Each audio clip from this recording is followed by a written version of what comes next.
अगली प्रश्नावली है 10.1। देखिए पहला प्रश्न कह रहा है कि खाली स्थान भरिए। पहला प्रश्न क्या है, वृत्त का केंद्र वृत्त के डॉट डॉट में स्थित है, बहिर्भाग में या अभ्यंतर में। तो देखिए वृत्त का केंद्र कहाँ होगा, अंदर होगा, तो हमारा इसका उत्तर क्या आ जाएगा, अभ्यंतर। तो हम कह सकते हैं कि वृत्त का केंद्र वृत्त के अभ्यंतर में स्थित है। देखिए दूसरा इसका प्रश्न कह रहा है कि एक बिंदु जिसकी वृत्त के केंद्र से दूरी त्रिज्या से अधिक हो, वृत्त के डॉट डॉट में स्थित है। तो आपको दो ऑप्शन दिए हैं, बहिर्भाग अभ्यंतर। कह रहा है एक बिंदु जिसकी वृत्त के केंद्र से दूरी त्रिज्या से अधिक हो। अब देखिए त्रिज्या से अधिक है अर्थात वृत्त के बाहर निकल जाएगी, तो इसका ऑप्शन कौन सा सही होगा आपका, बहिर्भाग। तो हम लिख सकते हैं कि एक बिंदु जिसकी वृत्त के केंद्र से दूरी त्रिज्या से अधिक हो, वृत्त के बहिर्भाग में स्थित होता है। तो आपका सॉल्यूशन क्या आ गया, बहिर्भाग। देखिए तीसरा आपका रिक्त स्थान है वृत्त की सबसे बड़ी जीवा, वृत्त का। तो अब देखिए वृत्त की सबसे बड़ी जीवा, वृत्त का क्या कहलाता है, आपका व्यास। तो उत्तर क्या आ जाएगा, व्यास। वृत्त की सबसे बड़ी जीवा वृत्त का व्यास होता है। तीसरा आपका रिक्त स्थान है एक चाप डॉट डॉट होता है जब इसके सिरे एक व्यास के सिरे हों। कह रहा है एक चाप डॉट डॉट होता है जब इसके सिरे एक व्यास के सिरे हो। जब व्यास के सिरे लेंगे तो क्या बनेगा, अर्धवृत्त का चाप बनेगा। तो इसका ऑप्शन क्या हो जाएगा, अर्धवृत्त। एक चाप अर्धवृत्त होता है जब इसके सिरे एक व्यास के सिरे हों। पांचवा कह रहा है वृत्तखंड एक चाप तथा डॉट डॉट के बीच का भाग है। तो इसमें क्या हो जाएगा, जीवा। वृत्तखंड एक चाप तथा जीवा के बीच का भाग होता है।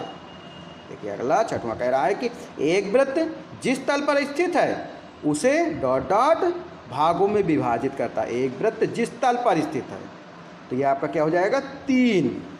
मानिए एक वृत्त जिस तल पर स्थित है उसे कितने भागों में विभाजित करेगा, 3 भागों में।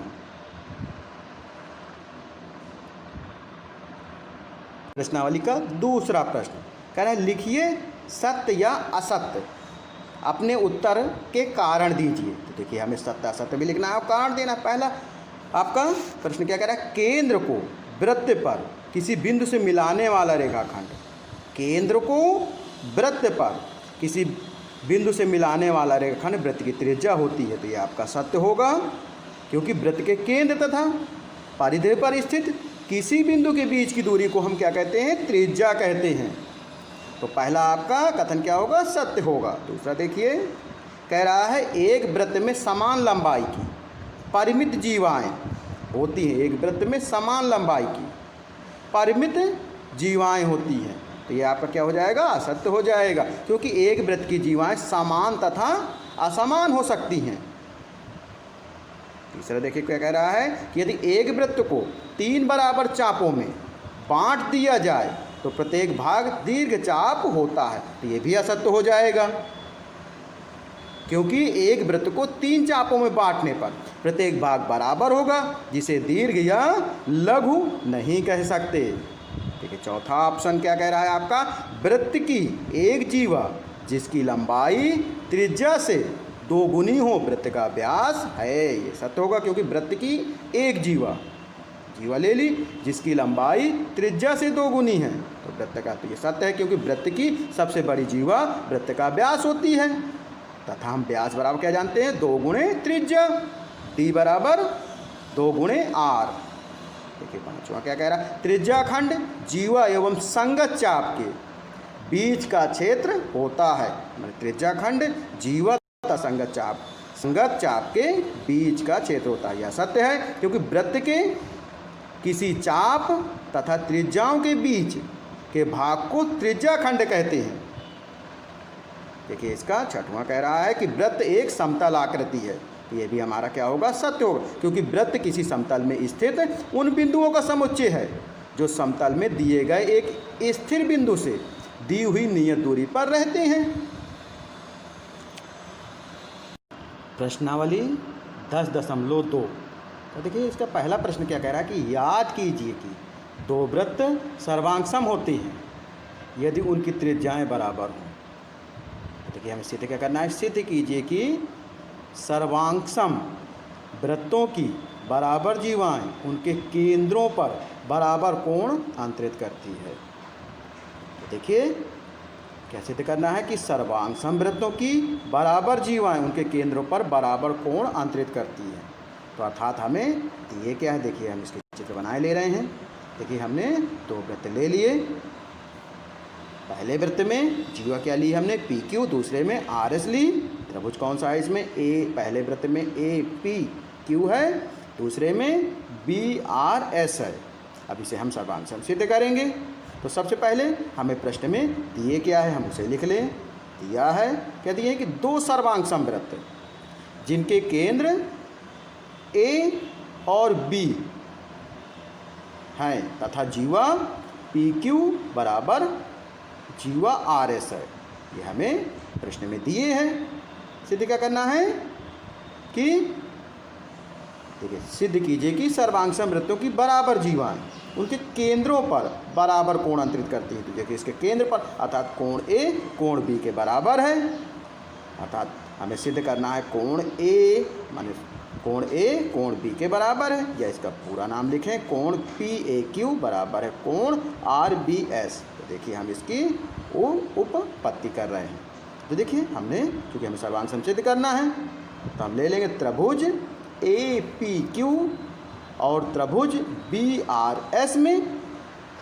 देखिए इन त्रिभुज में आपका ए पी बी आर के बराबर है, क्यों बराबर है, क्योंकि ये त्रिज्या है वृत्त की, और ए क्यू बी एस के बराबर, ये भी आपकी त्रिज्या है, और आपको पी क्यू आर एस के बराबर दिए हैं प्रश्न में। तो देखिए हम ले रहे हैं पहला ए पी बराबर पी आर, क्यों बराबर है, क्योंकि ये वृत्त की त्रिज्याएँ हैं। देखिए दूसरा ले रहे हैं ए क्यू बराबर है बी एस के, ए क्यू किसके है, बी एस के बराबर, ये भी आपकी क्या है, वृत्त की त्रिज्या है। इसके बाद पी क्यू बराबर आर एस, ये हमें दिया है कि इनकी जीवाएं बराबर हैं। तो हम कह सकते हैं भुजा भुजा भुजा सर्वांग समता से, ये साइड साइड साइड सर्वांग समता से ये त्रिभुज क्या हो जाएगा, सर्वांग सम हो जाएगा। था त्रिभुज ए पी क्यू सर्वांग सम है त्रिभुज बी आर एस के। तो देखिए जब त्रिभुज सर्वांग सम हो गया तो सभी कोण बराबर हो जाएंगे। अर्थात हम लिख सकते हैं कि कोण ए कोण बी के बराबर है। तो कोण ए का पूरा नाम क्या है, कोण ए पी क्यू बराबर है कोण आर बी एस के। तो हम लिख देंगे कि कोण पी ए क्यू बराबर है कोण आर बी एस के। ये हमारा प्रूव्ड हो गया, हेंस प्रूव्ड। ध्यान देंगे इसी प्रश्नावली का दूसरा प्रश्न कह रहा है कि सिद्ध कीजिए कि सर्वांग वृत्तों की जीवाएं उनके केंद्रों पर बराबर कोण अंतरित करें तो जीवाएं बराबर होती हैं। देखिए इसका सॉल्यूशन ले रहे हैं। तो देखिए हमने इसके चित्र ले लिए, दो हमने वृत्त बना लिए, पहले वृत्त का केंद्र ए लिया, दूसरे का वृत्त का केंद्र बी लिया, और इसकी हमने जीवा क्या ले ली, पी क्यू ली, दूसरे की आर एस ली। तो देखिए हमें प्रश्न में क्या दिए था कि दो सर्वांग वृत्त जिनके केंद्र ए और बी हैं, दो जीवाएं पी क्यू और आर एस इस प्रकार हैं कि कोण पी ए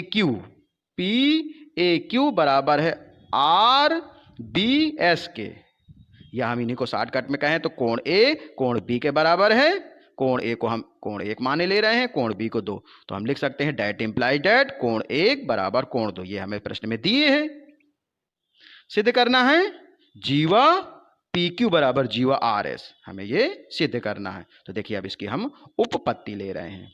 पहले ले रहे हैं कि त्रिभुज पी ए क्यू और त्रिभुज आर बी एस में ले लिया दोनों त्रिभुज। तो दोनों त्रिभुज में हमें क्या बराबर है, देखिए हमें त्रिभुज पहले इनकी दोनों त्रिज्याएं बराबर हो जाएंगी, अर्थात ए पी बराबर बी आर के, ए क्यू बराबर बी एस के, और इसका एक कोण बराबर है। तो हम इन्हें क्रम से लिख लेंगे। तो सबसे पहले हम ले रहे हैं त्रिभुज ए पी ए क्यू और त्रिभुज आर बी एस में क्या बराबर है, ए पी बराबर है बी आर के, ये वृत्त की जीवाएं हैं दोनों वृत्त की, और कोण 1 कोण 2 के बराबर, ये हमें प्रश्न में दिए हैं। इसके अलावा ए क्यू बराबर है बी एस के, ये भी आपकी वृत्त की जीवा है। तो हम कह सकते हैं कि भुजा कोण भुजा सर्वांग समता से, या साइड एंगल साइड सर्वांग समता है, ये त्रिभुज क्या हो जाएगा सर्वांग सम। तो हम लिख सकते हैं त्रिभुज पी ए क्यू सर्वांग सम है त्रिभुज आर बी एस। जब ये त्रिभुज सर्वांग सम हो गया तो इसके सभी कोण सभी भुजाएं बराबर हो जाएंगी। तो हम लिख सकते हैं कि जीवा पी क्यू बराबर है जीवा आर एस के। यही हमें सिद्ध करना था, तो हम लिख देंगे हैंस प्रूव्ड।